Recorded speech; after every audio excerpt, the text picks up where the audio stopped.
কারা স্বাধীনতার বিরুদ্ধে ছিল, কারা স্বাধীনতার পক্ষে ছিল, এই বিভক্তিটা আওয়ামী লীগ করেছে।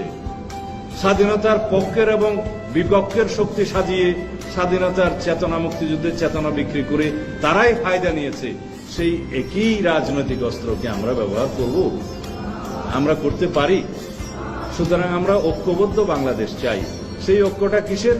সেই ঐক্যটা হবে জুলাইয়ের 2024-এর ছাত্র গণ অভ্যুত্থানের ফ্যাসিবাদ বিরোধী জাতীয় ঐক্য। সেই ঐক্যটাই হবে আমাদের জাতীয় শক্তি, এবং সেই শক্তিকেই ব্যবহার করে আমরা সামনের দিনের শক্তিশালী গণতান্ত্রিক বাংলাদেশ নির্মাণ করব। এই ঐক্যের যারা বিরুদ্ধে তাদের নাম ফ্যাসিস্ট, এই ঐক্যের যারা বিরুদ্ধে তারা এখন দিল্লিতে, এই ঐক্যের যারা বিরুদ্ধে তারা ফ্যাসিবাদের দূষর হয়ে বাংলাদেশে হয়তো এখনো গাপটি মেরে বসে আছে।